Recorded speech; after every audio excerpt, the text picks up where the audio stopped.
Good morning. My name is Ricky Dollison. I'm the owner of Dollison Farms, home of Warrior Creek Premium Meats. Today we have a guest all the way from Gwinnett County to be with us here on Big Mom's Porch. This I think third or fourth episode, and Mr. Brennan Washington came down and to sit with us and talk with us. Mr. Brennan, would you introduce yourself to the people and tell us what do you do? Sure, Ricky. First of all, thank you for inviting me down to your farm. It's always a pleasure to come down and have people invite you onto their land and their farms and show you what they're doing. So I appreciate that. And I didn't know about Big Mom's Porch until we arranged this visit. So thank you for having me on Big Mom's Porch. Yeah. But my name's Brennan Washington, and the first thing I like to tell people is I'm a farmer. Sometimes people see folks come from government agencies or universities, and they don't talk the language of the farmer sometimes. You know, Right. it's all school-based instruction. But my wife owned a little place up in Gwinnett County that we've had since 2005. We've been farming there since 2005. We just do a variety of vegetables. But my main work now is with an organization called SARE, and that stands for Sustainable Agriculture and Research Education. And if I had to boil down what we do, we're a grants making organization. Okay. We provide people with grants to advance sustainable agriculture, and we could talk about what that really is in a few minutes. But I'm the 1890 Land Grant Liaison, so I work with all the 1890s in the South, and with nonprofit organizations that work with small farmers such as yourself, as well as directly with farmers of color. And I do that in 13 states, 13 U.S. states, the Virgin Islands, and Puerto Rico. So in a nutshell, that's what I've been doing for a while. Wow. And I want to say thank you because you all gave me an opportunity to go to Missouri to learn about elderberry. And that's how this product over there come about, which we here is we've part of that organization where we will, at this moment we are putting in elderberry plants. And I think you were sharing with me there's some educational workshops in Missouri this coming summer. Yes, Do you know anything about that? There's a big workshop that's coming in June. Actually, I think you're the one who first told me about it. And then it was supposed to happen, this fall? And they canceled it because of COVID. Well, they went virtual. Right. And then they end up canceling it, the whole thing. But they're bringing it back in June. So we're trying to send a group of farmers up there just to learn so they could bring that, yourself included, and to bring that knowledge back here to work with farmers in Georgia. You say you're trying to send a group. In what capacity? How many, or is there a limit, or what would say? I know we just talking about it, but how can someone that see this podcast, when they call me, what can I tell them? Give me something. Well, we typically pay for transportation, lodging, and any registration fees that the conference has. So anybody who would like to attend the conference, the only thing that person would be responsible for is their food when they get to the conference. Okay.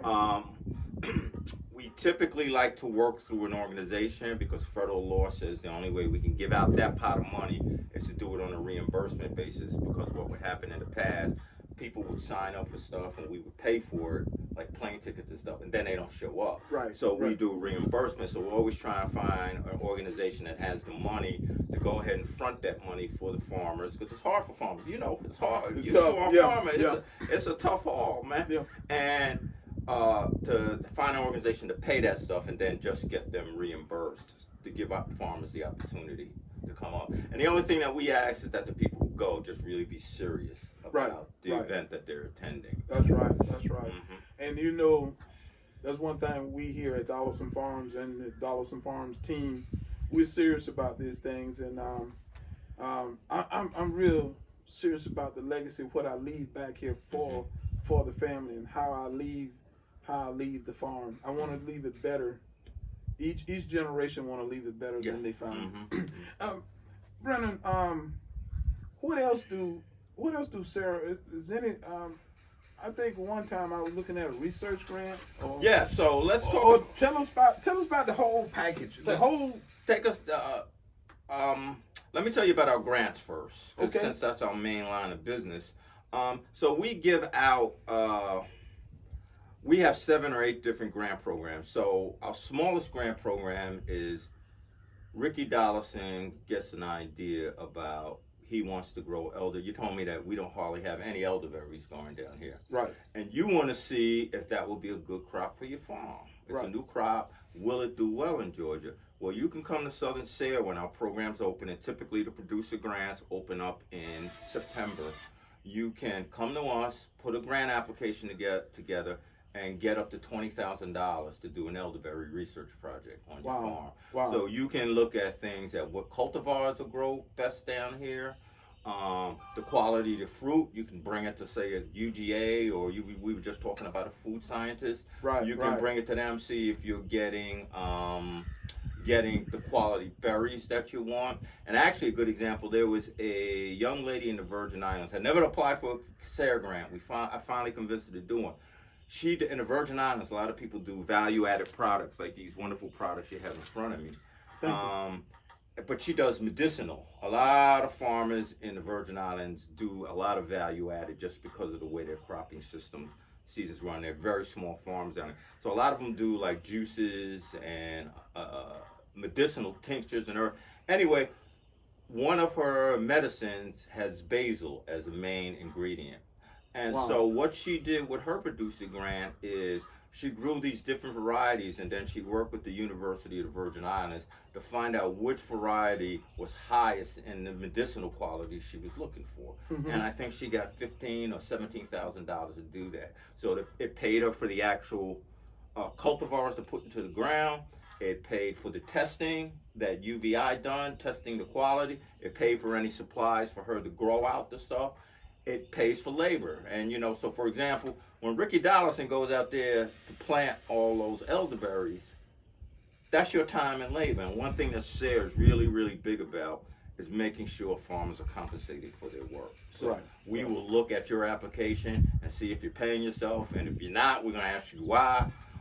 If you're doing an R&E grant, which I think you guys told me you put in one last year, if you have to have other farmer cooperators. Right. We will look to see that you're paying them. And for us, we started. You can work out what you want to pay farmer, but we at least look for like $250 a day. So we really value farmers' time. So that's our producer grant. Our on-farm research grant would be the same thing. So let's say you want to do the elderberry project here in your grant, but you don't feel like running a research project. You got other things to do on your farm.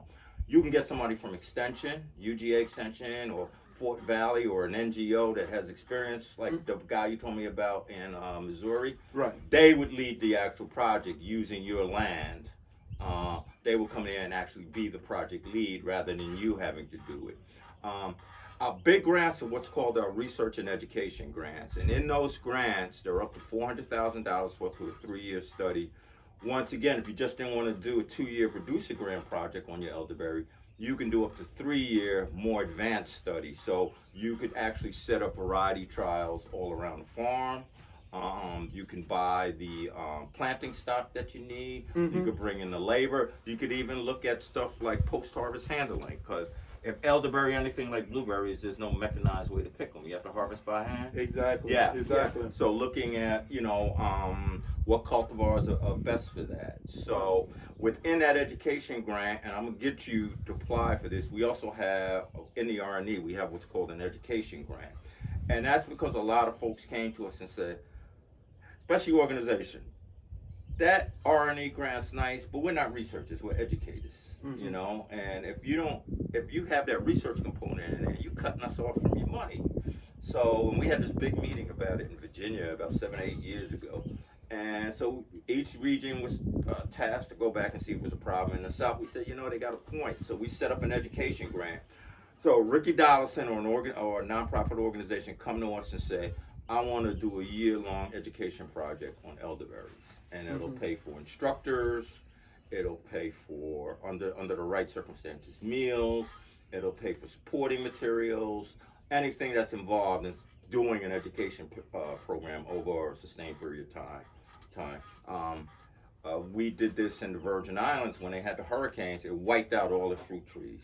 Wow. And it's really hard to get seeds and plants into the Virgin Islands because it's a closed ecosystem. They're really strict on what you can send down there. Yes, yes. So what we did is we set up a propagation workshop, and we paid the university to have somebody come in and show them how to propagate lemons, limes, mangoes. So not only did they get the education, they also got some plants to take home. Okay. Because my personal belief is it's nice to go to a conference and walk home with a handout or a flyer. It's even better when you either leave something on that farmer's farm when you're done there, or those farmers can take something home that's a benefit. So you did an elderberry thing, they go home with some elderberry cuttings. It's good to bless the farmer. Yeah. Because he's taking out his time to help, and we appreciate that, and all farmers appreciate that. One thing I want to ask: Ag First is diverse. Mm-hmm. With diverse group, we have women, we have young, old. That's good. And we have Caucasian. Mm-hmm. Could Bill run our research for us? Yes. Okay. Yes. Yeah. So because we believe in helping each other. Mm-hmm. We don't have many row crop or large minority farmers here in this area. We so far scattered, so we have to rely on each other. Who's right here next to us? Yeah. So with that, you'll see on Dollison Farms, you'll see everybody. Yeah. We don't care. We just want to be a blessing to the people that's around us. Yeah, and I hear what you're saying, Ricky, and that's one thing we really like is that, not saying we're exclusively black, white, Mexican. We really like to see collaborations between people of all types, you know, because really when you get down to small farmers like yourself and like Bill, y'all got to depend on each other. We got to. Yeah, because at the end of the day, nobody from the government's coming down and say, let me help you. Right. The other thing that SARE does, there's a couple other things SARE does. So with our R&E products, so let's say you want it, now I'm sure these are just wonderful products you have here. I'm enjoy eating some of them. But let's say you came out with a new recipe for sausage. And when you're already selling at a certain supermarket, you have to go through things like shelf stable, make sure your product's shelf stable, make sure have taste tests to make sure that if you're coming up with a new recipe or something, that it's going to be acceptable to your consumers. So we could help pay for that research. A lot of people think we're just dirt and animals. Oh, man. But we do value-added stuff, too. So if you wanted to do, say, some new elderberry products, you wanted to come up with some medicinal tinctures and some different products out of your elderberries that's not in your stable of products right now, you could apply to us to do some research on those type of products to see, what would be the best way, what type of products are good, will you get consumer acceptance, and what's the best way for you to get into your markets. Wow. Yeah. So that's the other type of stuff. So we're not just animals and dirt, which a lot of people think. We also fund stuff like this. You and I both know James Ford. He got one of our R&Es last year to do a study on the impact of technology on underserved farmers. Because the USDA now went to this thing where they were sending out a lot of the program notifications through the computer.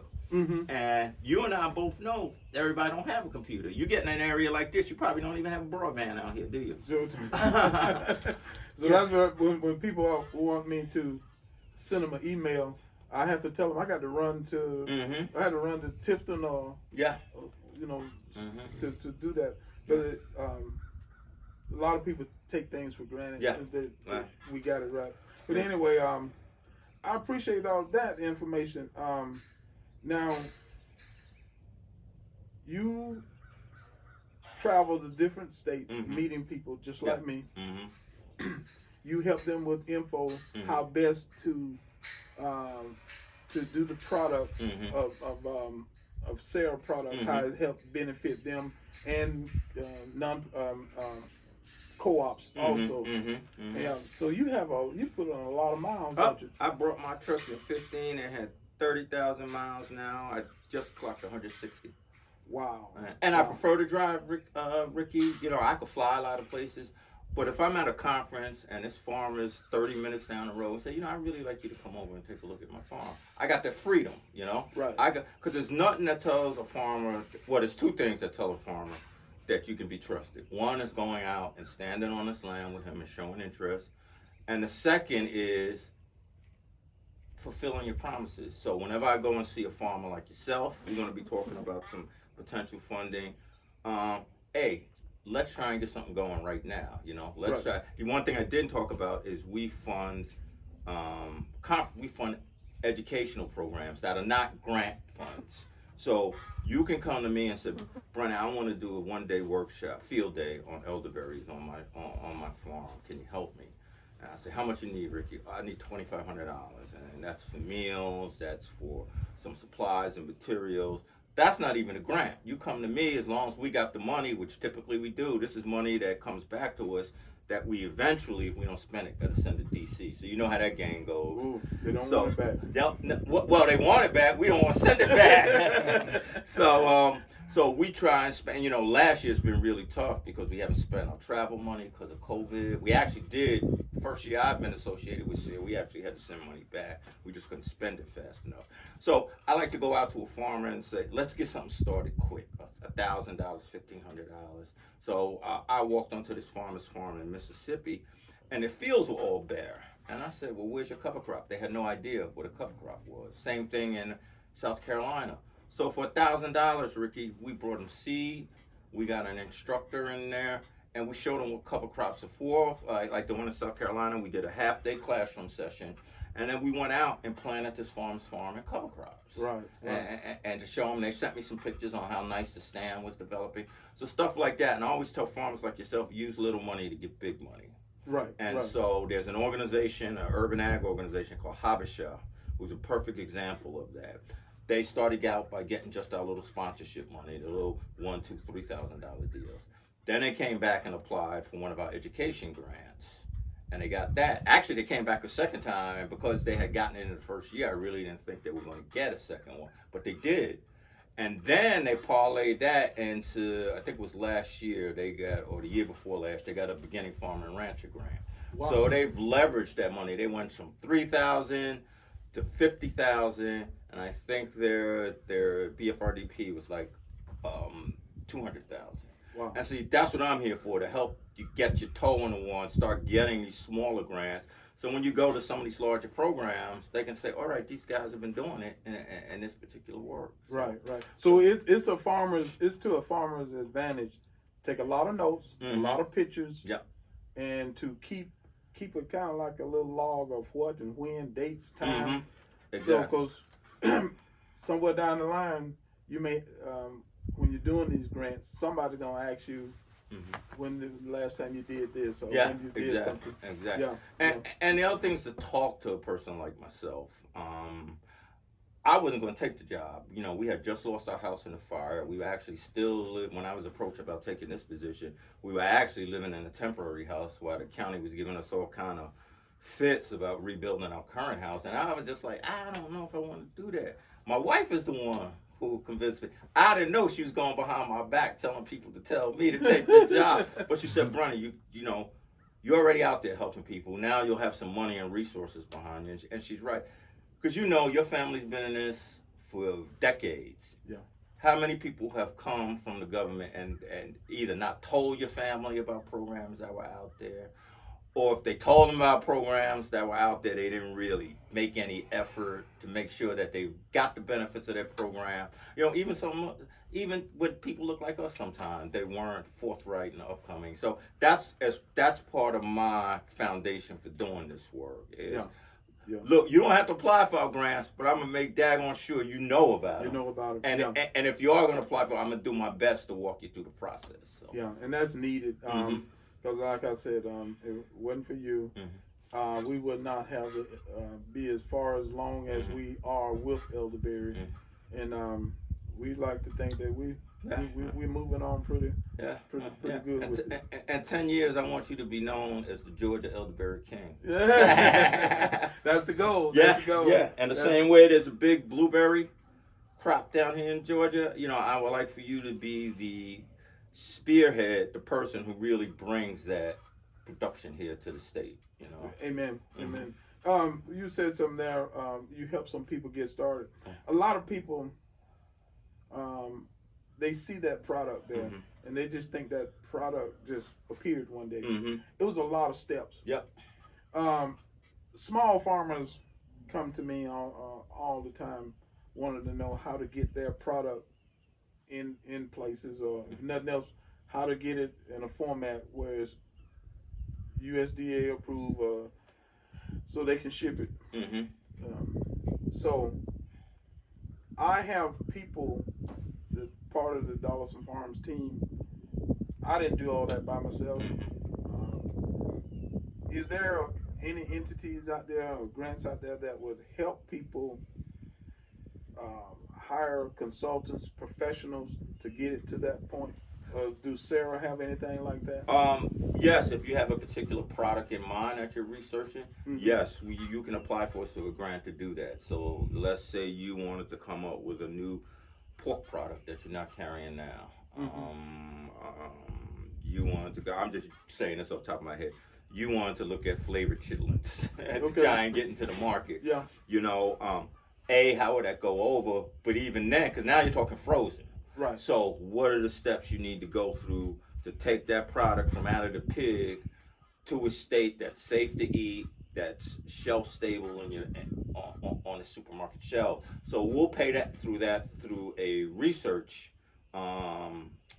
capacity. We can help farmers there. There's also another grant program out there, and actually I was just telling you, just opened up. The whole program is called the LAMP program, Local Access Market Program, and it's meant to help build stronger local food systems. So one program is the Farmers Market Promotion Program. So let's say you're ready to put your on-farm store here. If you're working with farmers like Bill, and there's more than one farmer, you can get money to help you staff the store, to help you buy supplies like bags and scales and that type of stuff. Like I said, the only thing it won't pay for is construction. You can do your marketing. It'll pay for your marketing, and you can get up to $100,000 to do that. Wow. The sister program to that is called the Local Food Promotion Program, and that's all infrastructure related. So, and there's two parts for it. You can get up to $100,000 to do feasibility studies. So going back to your original question, you can pay for your experts to come in, bring in your experts and your feasibility. You can get up to $100,000 just to do a business plan or feasibility study. Okay. So you can bring on those experts. You can also get up to $600,000 to actually implement a project. So there's a person down, and I don't know if you've met Yasin. He does work with not elderberries. What's the other one that? God, see, this is what happens when you get older.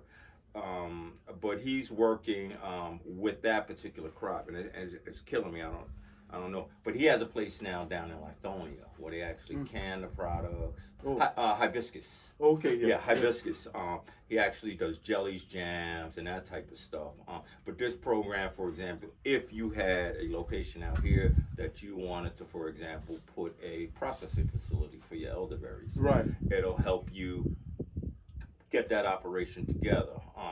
Now, it won't pay for construction, and typically it won't pay for any type of capital equipment, but how you get around it is to lease it. Right. Lease or rent it, and then you can include those rental things into your budget, and it'll be perfectly allowed. So there's stuff in terms of education. So you know that if you can't low acid foods like tomato sauce, you can't do that in your home kitchen. You have to go to a certified kitchen, but you have to actually have to go to school. Everybody calls it pickle school. So if you want to do, and that course is $600. Wow. So you can come to SARE and say, once again, it would have to be a reimbursement deal for us, but we will reimburse you people the cost of taking those type of courses. Okay. Man, Brennan, this is a lot of information. It's good. We appreciate you coming here and being a part of On Big Mom's Porch.